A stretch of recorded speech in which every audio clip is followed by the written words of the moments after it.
Alien पृथ्वी पर आते हैं और बेहद शक्तिशाली और विनाशकारी हथियारों का उपयोग करके पूरे शहर को नष्ट कर देते हैं। धन्यवाद। अंतरिक्ष की गहराई में पृथ्वी से सैकड़ों प्रकाश वर्ष दूर एक उल्कापिंड तेजी से बढ़ती गति से हमारे ग्रह की ओर बढ़ रहा है। जैसे ही यह वातावरण की घनी परतों में प्रवेश कर रहा है, यह आग की लपटों में फूटता है, गर्जना करता हुआ पहाड़ों में कहीं गिरता है, अपने पीछे धुएं की लकीर छोड़ता हुआ। इस बीच लॉस एंजल्स में एक आदमी घर पर आराम कर रहा है और टीवी पर एक बॉक्सिंग मैच देख रहा है। उसका आराम एक फोन कॉल से बाधित होता है। दूसरी तरफ का व्यक्ति उससे कहता है कि उसे अपनी टीम को इकट्ठा करना होगा, जिसमें माइक भी शामिल है। वह आदमी बताता है कि उसने माइक से काफी समय से बात नहीं की है। उसने 8 महीने पहले छोड़ दिया था और उसकी जानकारी के अनुसार वह अब भी योग्य नहीं हुआ है। लेकिन उसे बताया जाता है कि सभी की जरूरत है, यह वादा करते हुए कि सभी को दोपहर 1 बजे तक इकट्ठा कर लिया जाएगा। वह व्यक्ति अतीत की यादों में खो जाता है। कुछ समय पहले वह और अन्य पैदल सैनिक आतंकवादियों को हराकर बंधकों को बचा रहे थे। अंदर और बाहर के गार्डों को सफलतापूर्वक निष्क्रिय करने के बाद टीम ने बंदियों को पाया। उन्होंने प्रमुख आतंकवादी के भाई को भी पकड़ा और एक व्यापार का प्रस्ताव रखा। आतंकवादी ने सहमति जताई और सभी ने अपने हथियार नीचे कर दिए। लेकिन अंतिम क्षण में मेरे यह मानते हुए कि ऐसे लोग केवल ताकत को समझते हैं, अपराधियों पर गोलीबारी का आदेश दिया। हालांकि आतंकवादी बंधकों पर गोली चलाने में कामयाब रहे। उसी समय माइक एक शूटिंग रेंज पर है, एक बुजुर्ग महिला को शूटिंग सिखा रहे हैं। सत्र के बाद वह अपने हथियार को साफ करने के लिए अपने कार्यालय जाते हैं। उनका एक सहयोगी आकर बताता है कि उनके पास एक आगंतुक है। माइक कहते हैं कि आगंतुक को किसी और के पास भेज दें, लेकिन उनका सहयोगी जोर देता है, समझाते हुए कि वह व्यक्ति विशेष रूप से माइक के लिए ही पूछ रहा है। दरवाजा खोलते ही माइक अपने पूर्व साथी के सामने खुद को पाता है। दोनों व्यक्ति शूटिंग रेंज की ओर वापस जाते हैं। माइक टारगेट को कमरे के बीच में लगाता है, लेकिन उसका साथी उसे पूरा आगे बढ़ा देता है। दीवार की ओर यह देखकर माइक संदर्भित करता है कि उस दूरी से निशाना लगाना एक स्कोप की जरूरत होती है। उसका दोस्त कंधे उचकाकर शूट करना शुरू कर देता है। जैसे ही माइक देखता है, वह एनजी और बाकी टीम के बारे में पूछता है। सुनता है कि वे अच्छे हैं, लेकिन ये इंगित करता है कि उसे खुद देख लेना चाहिए। उसका दोस्त ये उल्लेख करता है कि माइक में उनके पिता की तरह ही गर्म मिजाज है और उसे याद दिलाता है कि उनके गुस्से ने पहले भी जीवन को नुकसान पहुंचाया है। वह माइक को बताता है कि एक नया ऑपरेशन आ रहा है और माइक को फिर से बहाल कर दिया गया है। 1 बजे के लिए ब्रीफिंग निर्धारित है और उसका संदेश पहुंचा दिया गया है। माइक के जाने के बाद माइक अपने दोस्त के लक्ष्य को हटाता है और देखता है कि हर गोली सिर के ठीक केंद्र में लगी है। अपने भाई से बातचीत के बाद वह आदमी एक बार की ओर जाता है। वह उस पुरानी मिशन के दौरान की गई गलती पर विचार करता है, जो बंधकों की जिंदगी की कीमत पर हुई थी, और किसी निष्कर्ष पर पहुंचता है। वह बार छोड़ देता है। मरीन कॉर्प्स मुख्यालय में कुछ लोग विभिन्न कार्यों में व्यस्त हैं। उनमें से एक ने दूसरे से पूछा कि क्या उसने हाल ही में मिलने वाली लड़की के साथ डेट सेट की है, लेकिन दूसरा आदमी इसके बारे में बात नहीं करना चाहता और विषय बदल देता है। प्रोटीन शेक्स के स्वास्थ्य जोखिमों पर कहता है कि वे सैकरीन से भरे होते हैं और वास्तव में बहुत खराब होते हैं। तुम उस विषय में भी रुचि नहीं रखते। उसका दोस्त न सुनने की बहाना करता है और अपने पेय को मिलाने पर ध्यान केंद्रित करता है। शेक को देखते हुए वह निर्णय करता है कि मिक्सर व्यर्थ है और बुदबुदाता है कि उन्हें एक नया चाहिए। उनकी बातचीत CIA एजेंटों और उनके कमांडिंग अधिकारियों के आगमन से बाधित होती है। परिचय के बाद नए लोग पूछते हैं कि माइक कहाँ है। क्रिस कहता है कि शायद उसका भाई नहीं आएगा। तभी माइक अंदर आता है और ब्रीफिंग में शामिल हो जाता है। CIA एजेंट बताते हैं कि एक शीर्ष गुप्त अमेरिकी अड्डा कॉकस पर्वत में शीत युद्ध के बाद बंद कर दिया गया था। हालांकि 3 महीने पहले खुफिया विभाग ने साइट पर गोपनीय ऑपरेशनों को फिर से शुरू करने के लिए वापसी की। पिछले 12 घंटों में बेस से संचार टूट गया है और ड्रोन फुटेज दिखाता है कि 1 मिनट में ही बेस पर सभी लोग गायब हो गए। चौंसी सुझाव देता है कि शायद वे सभी ब्लैक थर्सडे के लिए गए हों। उसने सुना है कि उन दिनों दुकानों में बड़े डिस्काउंट होते हैं। उसकी मजाक को एक एजेंट द्वारा काट दिया जाता है, जो मजाक की कोई वजह नहीं देखता। एजेंट स्पष्ट रूप से नाराज है कि क्रिस की टीम को मिशन के लिए चुना गया था, यह कहते हुए कि यह राष्ट्रपति का सीधा आदेश था। वह नौकरी पर पेशेवरों को देखना चाहता था, न कि गलतियों की टोली। लेकिन चूंकि कोई विकल्प नहीं है, इसलिए मरीन को यह पता लगाना होगा कि क्या हुआ और एक गुप्त जानकारी वापस लानी होगी। साइड से ऑब्जेक्ट, जबकि वे यह नहीं कह सकते कि यह क्या है। वे टीम को आश्वस्त करते हैं कि वे इसे पहचान लेंगे जब वे इसे पाएंगे। ब्रीफिंग के बाद माइक लैंडस्केप मानचित्रों का अध्ययन करते हैं। वह क्रिस से कहते हैं कि इतनी कम जानकारी के साथ काम करने को लेकर वह असहज महसूस कर रहे हैं। कहते हैं कि अगर उन्हें सभी विवरण दिए जाते तो मिशन बहुत आसान होता। अपने भाई की बात सुनकर क्रिस कुछ मिनटों के लिए बात करने का अनुरोध करता है। बाहर जाने से पहले वह कुछ स्पष्ट करना चाहता है। वह सीधे माइक को बताता है कि अब वह जिम्मेदारी में है और माइक के दूसरों के साथ अच्छे रिश्तों की उसे कोई परवाह नहीं है। माइक से उम्मीद की जाएगी कि वह सभी आदेशों का पालन करेगा और अपने गुस्से पर काबू रखेगा। एक कठोर अभिव्यक्ति के साथ माइक नियमों के अनुसार खेलने के लिए सहमत हो जाता है। कुछ समय बाद मरीन का दस्ता कॉक्सस में वोल्टोविया के जंगलों में अपने विशेष ऑपरेशन के लिए निकलता है। बेस से आधा किलोमीटर दूर दस्ता 2 समूहों में बंट जाता है। क्रिस और माइक सीधे आगे बढ़ते हैं, जबकि जोन्सी और थॉर्प पश्चिम से घेराबंदी करते हैं। अपने रास्ते में जोन्सी और थॉर्प इस बारे में चर्चा करते हैं कि क्रिस का प्रभारी होना अजीब है, जबकि माइक उनके समान स्तर पर है। लेकिन थॉर्प को ज्यादा परवाह नहीं है। वह इस बात को लेकर ज्यादा चिंतित है कि वे बेस पर क्या पा सकते हैं। उन्हें संदेह है कि सरकार हमेशा की तरह कुछ छुपा रही है। इस बीच क्रिस और माइक परिधि की बाट तक पहुंच जाते हैं। क्रिस इसे काटने ही वाला होता है कि माइक उसे रोकता है, उनके आसपास की अजीब चुप्पी की ओर इशारा करते हुए। कोई पक्षियों के गीत नहीं, कोई जानवर नहीं, मच्छर भी नहीं। ऐसा लगता है जैसे क्षेत्र से सारी जीवन समाप्त हो गई है। क्रिस इसे नजरअंदाज करता है और ड्रोन ऑपरेटर से आसपास का स्कैन करने को कहता है। जब उसे बताया जाता है कि सब साफ है तो वह योजना दूसरों को बताता है। हालांकि माइक असहमति जताते हुए सुझाव देता है कि वे पीछे से प्रवेश करें। चिढ़कर क्रिस उसे याद दिलाता है कि वही जिम्मेदार है और वे सब उसके तरीके से करेंगे। अंदर जाने के बाद मरीन मुख्य द्वार की ओर दौड़ते हैं। अज्ञात रूप से कुछ उनकी गतिविधियों को विद्युत ऊर्जा की धड़कनों के रूप में देख रहा है। जब वे सामने की सीढ़ियों पर पहुंचते हैं तो क्रिस जोन्सी से गाइगर काउंटर से विकिरण स्तर की जांच करने के लिए कहता है। जोन्सी रिपोर्ट करता है कि स्तर थोड़ा बड़ा हुआ है, लेकिन कुछ भी खतरनाक नहीं है। फिर क्रिस ने दरवाजे तोड़ने का आदेश दिया। अंदर टीम अपने आसपास का निरीक्षण करती है, लेकिन खाली जगह के अलावा कुछ नहीं पाती। न कोई लाश, न झगड़े के कोई निशान। गॉर्प ने नोट किया कि दरवाजे मैग्नीशियम मिश्र धातु से सुसज्जित हैं, जो पूरी सेना को रोकने में सक्षम है, लेकिन इससे किसी को भी बचाया नहीं जा सका। जो कुछ भी यहाँ हुआ वह बहुत तेजी से हुआ। जोन्सी देखते हैं कि यहाँ लड़ाई के कोई संकेत नहीं है, सजेस्टिंग माइक का अनुमान है कि शायद खतरा अंदर से आया था, बाहर से नहीं। यह तय करते हुए कि यहाँ रुकना बेकार है, क्रिस टीम को अन्वेषण के लिए विभाजित करता है। मरीन्स को चारों ओर बिखरी हुई छोटी राख के ढेर मिलते हैं। एक कमरे में उनमें से 2 अजीब प्रतीकों से ढकी दीवार का सामना करते हैं। थॉर्प ध्यान से देखता है और सुझाव देता है कि यह किसी प्रकार की भाषा जैसी लगती है। इस बीच क्रिस और माइक को एक प्रयोगशाला में जीवन के संकेत मिलते हैं।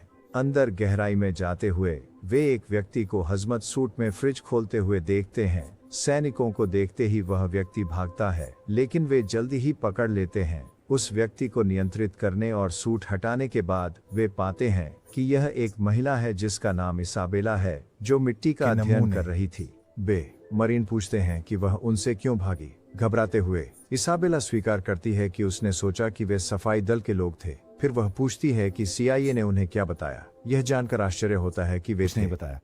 माइक जवाबों की कमी से निराश होकर उसका धैर्य टूट जाता है, लेकिन क्रिस बीच में आकर चीजों को शांत करने की कोशिश करता है। उसके सामने बैठकर वह धीरे से पूछता है कि क्या हुआ। इसाबेला झिझकती हैं, फिर उन्हें दिखाने का प्रस्ताव देती हैं और तीसरे बेसमेंट स्तर की प्रतिबंधित लैब की ओर बढ़ती है। लड़की उन्हें वह कलाकृति दिखाती है जो उसने पाई, एक अजीब चमकती हुई पत्थर जिसके किनारे तीखे हैं। उन्होंने इसे कुछ महीने पहले जंगल में खोजा था और तब से इसकी जांच कर रहे हैं। इस पर एक अज्ञात भाषा में निशान है और वे अभी भी यह पहचान नहीं पा रहे हैं कि यह किस चीज का बना है। उन्हें सिर्फ 20 मिनट दिए पैक करने के लिए और वह मिट्टी के नमूने लेना चाहती थी। अंदर से उसने उन्हें आते देखा।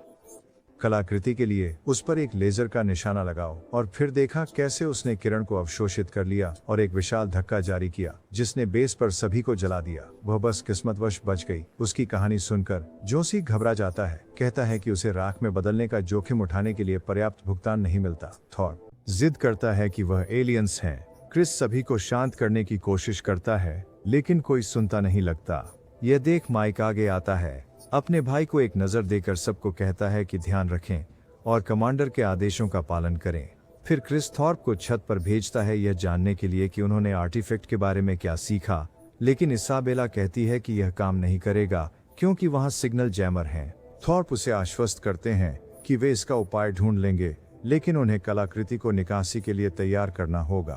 थॉर्प छत की ओर जाता है और फिर से उसे देखते हुए कुछ अजीब चीज देखता है। कमांडर से संपर्क करते हुए वह पुष्टि करता है कि जैमर्स लंबी दूरी के संकेतों को बाधित कर रहे हैं और उनके आसपास से जाने का कोई तरीका नहीं है। उसी समय जॉन सी पत्थर के साथ कुछ असामान्य होता हुआ देखता है और थॉर्प महसूस करता है कि जैमर उनके लिए नहीं लगाए गए थे। वे एक अत्यंत शक्तिशाली संकेत को अवरुद्ध कर रहे हैं जो खुद कलाकृति से आ रहा है। ऊपर देखते हुए एक मरीन आकाश में एक अजीब वस्तु देखता है। माइक ड्रोन कैमरे चेक करता है, लेकिन कुछ दिखाई नहीं देता। अचानक एक अजीब आवाज हवा में गूंज उठती है, जिससे उनके कानों में घंटियां बजने लगती हैं। क्रिस जोन्सी को इसाबेला के साथ रहने और कलाकृति की सुरक्षा करने का आदेश देता है, जबकि वह और उसका भाई बाहर जाते हैं। वे जमीन पर पड़े एक ड्रोन को पाते हैं। उसका निरीक्षण करते हुए उनमें से एक नोट करता है कि यह ईंधन खत्म नहीं हुआ और इसे नीचे नहीं गिराया गया। यह निश्चित रूप से किसी चीज से टकराकर दुर्घटनाग्रस्त हुआ होगा। जब वे जाने के लिए तैयार होते हैं तो उनके पीछे एक विस्फोट होता है। एक कोने के पीछे छिपते हुए वे 4 एलियंस को देखते हैं। माइक सोचता है कि उन्हें हमला करना चाहिए, लेकिन क्रिस असहमत है। वह उनके पास जाता है और उन्हें जाने के लिए कहता है। एलियंस टस से मस नहीं होते। अंतिम चेतावनी के बाद क्रिस अपनी टीम को गोली चलाने का आदेश देता है, लेकिन एलियंस एक ऊर्जा ढाल का उपयोग करते हैं जो गोलियों को बिना किसी नुकसान के मोड़ देता है। समझते हुए कि वे कमजोर हैं, क्रिस पीछे हटने का आदेश देता है और जॉन जेड से संपर्क करता है, यह कहते हुए कि वे दरवाजा बंद करने के लिए एक कीकार्ड की जरूरत है। जॉन जेड इसे इसाबेला से लेकर अपनी टीम की ओर दौड़ता है और बिल्कुल उसी समय इसे क्रिस को दे देता है जब एलियन करीब आते हैं, जिससे उसे दरवाजे बंद करने का मौका मिलता है। वापस लैब में कमांडर लड़की से एलियंस की निगरानी के लिए कैमरों का एक्सेस मांगते हैं। जॉन जेड समझ नहीं पाता कि वो बस वह आर्टिफैक्ट क्यों नहीं सौंप देते जो उन्हें पता है कि एलियन चाहते हैं। थॉर्प सहमत हैं, यह तर्क देते हुए कि यह एक परमाणु बम की तरह हो सकता है जो पृथ्वी पर सभी जीवन को समाप्त कर सकता है। माइक की ओर मुड़कर दोनों दोस्त उसकी राय पूछते हैं। माइक अपने भाई की ओर देखता है, वैज्ञानिक से कुछ प्रश्न पूछता है और निष्कर्ष निकालता है कि यह कृति चयनात्मक रूप से मारती है। इसने पौधों और पेड़ों को छोड़कर सभी जीवित प्राणियों को नष्ट कर दिया। अगर एलियंस इसे तक पहुंच जाते हैं तो वे एक बटन से मानवता को मिटा सकते हैं और एक नई ताजा ग्रह का दावा कर सकते हैं। थोड़ी देर बाद जोन्सी अपने लिए एक प्रोटीन शेक बनाता है, जिस पर थॉर्प तंज कसता है कि वह इस समय खाने के बारे में कैसे सोच सकता है। जोन्सी बताता है कि उसके जैसे शरीर को हर कुछ घंटों में ईंधन की जरूरत होती है। थॉर्प को एक कप देते हुए वह सुझाव देता है कि वह उससे कुछ सीख सकता है। कमीज की आस्तीन चढ़ाते हुए वह आत्मविश्वास से इसाबेला की ओर बढ़ता है, लेकिन उसकी मांसपेशियों से अप्रभावित होकर वह उसे जल्दी से किनारे कर देती है। इसके बाद क्रिस माइके के पास जाता है, अपने भाई की वजह से हताश होकर। बाकी लोग माइक की बात सुनने लगे हैं और अब वह आदेश देने में बहक रहा है, जबकि उसने कमांड की चेन का सम्मान करने का वादा किया था। उनकी बातचीत को इसाबेला रोक देती है, जो कैमरे में कुछ देखकर चौंक जाती है। एलियंस दिखने में इंसानों की तरह लगते हैं। वह मॉनिटर की ओर देखते हुए कहती है। वे देखते हैं कि एलियंस एक ऊर्जा बाधा स्थापित कर रहे हैं। ऐसा लगता है कि उन्हें भागने से रोकने के लिए एक बैरिकेड है। विकल्पों का मूल्यांकन करते हुए क्रिस कहते हैं कि उन्हें सहायक बल की आवश्यकता है, जिसका मतलब है CIA से संपर्क करना। थॉर्प छत पर एक केबल देखने का उल्लेख करते हैं और सुझाव देते हैं कि वे शायद फोन लाइन के माध्यम से एक सिग्नल प्राप्त कर सकते हैं, लेकिन किसी को इसे ठीक करना होगा। कमांडर इसाबेला की ओर मुड़ते हुए पूछते हैं कि वह लाइन कहाँ स्थित है। पीछे मुड़ते हुए वह उन्हें बताती है कि यह मुख्य हॉल में वापस है, जहां से वे आए थे। विभाजित होकर प्रत्येक अपने स्थान की ओर जाता है। जाने से पहले थॉर्प गलती से इसाबेला से टकरा जाता है, जिससे उसके कुछ कागजात गिर जाते हैं। जब वह उन्हें उठाता है तो वह देखता है कि वे विदेशी भाषा में लिखे हुए हैं। हालांकि वह मानती है कि उसने अभी तक पैटर्न नहीं समझा है और इसे पढ़ नहीं सकती। इस बीच अन्य लोग हॉल की ओर बढ़ रहे हैं और मरम्मत का काम करने लगते हैं। तभी एक एलियन दरवाजे के ठीक बाहर खड़ा होकर उनकी बातचीत सुन रहा होता है। थॉर्प रेडियो पर बताता है कि दरवाजे पर एक एलियन है। वे अपने औजार छोड़कर प्रवेश द्वार की ओर निशाना साधते हैं, लेकिन कुछ नहीं होता।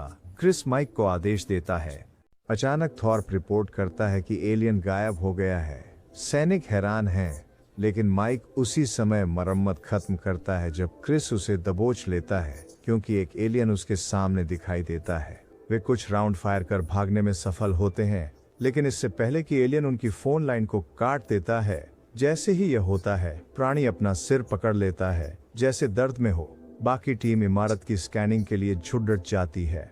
वापस लैब में क्रिस रिपोर्ट करता है कि उनके पास लगभग गोला बारूद खत्म हो गया है और उनके पास बैकअप बुलाने का एकमात्र तरीका नष्ट हो गया है। इसका मतलब है कि कोई उन्हें अगले 7 घंटे तक खोजने नहीं आएगा। इसाबेला घबरा जाती है, डरती है कि वे इतने समय तक टिक नहीं सकते। माइक टीम को प्रेरक भाषण के साथ प्रोत्साहित करता है, उन्हें याद दिलाता है कि नेवी सील्स कभी हार नहीं मानते। उनके पास हथियार कम हो सकते हैं, लेकिन उनके पास एक नेता है जो हमेशा उनकी पीठ पर नजर रखता है, उनका भाई लेफ्टिनेंट क्रिस, और वे उसके आदेशों का पालन करने के लिए तैयार हैं।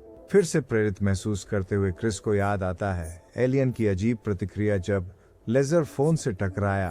किंग जॉन सी मजाक करता है कि शायद वे बिजली से एलर्जिक हैं। इसाबेला को फिर एक रोशनी होती है कि शायद उनके पास डॉल्फिन और शार्क की तरह इलेक्ट्रोकेशन हो, जो बिजली महसूस करने पर उनकी दृष्टि को बाधित करता है। इस खोज से लोग प्रोत्साहित होते हैं, लेकिन वे अभी भी यह सुनिश्चित नहीं कर पा रहे कि इसे हथियार के रूप में कैसे उपयोग करें। यह नहीं है कि वे उन्हें इलेक्ट्रॉनिक्स से मार सकते हैं। इसाबेला सहमति में सिर हिलाती है, लेकिन उसके पास एक विचार है। इमारत का नक्शा खोलते हुए इसाबेला बताती हैं कि यह एक बैकअप पावर स्रोत पर काम करती है, लेकिन पूरे शहर के मुख्य ऊर्जा जनरेटर से जुड़ी हुई है। अगर वे इसे उड़ा देते हैं तो यह एलियंस को 1 मिनट के लिए अंधा कर देगा। कैसे? हमेशा एक पेंच होता है। यह पहली मंजिल पर स्थित है। एक क्षण सोचने के बाद उसे एक और विचार आता है। वह पास के कमरे में दौड़ती है और एक फैराडे सूट के साथ बाहर आती है, जो उनकी विद्युत आवेगों को छिपा देगा और उन्हें एलियन के लिए अदृश्य बना देगा। समस्या यह है कि वहां केवल एक सूट है। उसकी योजना सुनकर क्रिस जल्दी से एक रणनीति बनाता है। वह टीम को आदेश देता है कि वे जो भी उपकरण पा सकते हैं इकट्ठा करें। जैसे ही वे सब कुछ एक स्थान पर इकट्ठा करते हैं, थॉर्प एक न्यूट्री प्लस ग्राइंड ब्लेंडर में डालता है। जोन्सी विरोध करता है, परेशान होकर कि वह इस मामले में लापरवाही बरत रहा है, क्योंकि वह इसे घर ले जाने की योजना बना रहा है जब यह सब खत्म हो जाएगा। क्रिस उसे रोकने की कोशिश करता है, लेकिन जोन्सी जोर देता है कि ऐसा ब्लेंडर ढूंढना मुश्किल है और यह ईबे पर भी उपलब्ध नहीं है। जोन्सी के लिए इसका महत्व समझते हुए कमांडर उसे फिलहाल इसे सुरक्षित रखने की इजाजत देता है। कलाकृति का निरीक्षण करने के बाद क्रिस लैब वापस जाता है, जहाँ वह देखता है कि माइकल फराडे सूट पहन रहा है। अपने भाई के आवेगपूर्ण निर्णय से असंतुष्ट होकर क्रिस उसे रोकने ही वाला था, लेकिन माइकल उसे मना लेता है कि क्रिस को नेता के रूप में पीछे रहना चाहिए। उससे सहमत होकर क्रिस माइकल को जनरेटर की ओर जाने का आदेश देते हैं, जबकि बाकी की टीम अपनी स्थिति में तैयार होती है मिनी ऑपरेशन के लिए। माइकल अपने सूट में लिफ्ट में प्रवेश करता है। जब दरवाजे जरूरी मंजिल पर खुलते हैं तो वह स्वयं को एक एलियन के सामने पाता है। वह इसाबेला को रेडियो करता है, जो उसे स्थिर रहने की सलाह देती है। जब तक वह नहीं हिलेगा तब तक उसे एलियन नहीं देखेगा। जैसे ही प्राणी दूर चला जाता है, माइकल दूसरों को सूचित करता है और जनरेटर रूम की ओर बढ़ता है। इस बीच अन्य लोग विभिन्न कमरों में चुपके से जाकर सभी उपकरणों को एक जगह इकट्ठा करते हैं और उन्हें जोड़ते हैं। बिजली के उपकरणों के साथ एक अस्थायी अवरोध बनाते हैं।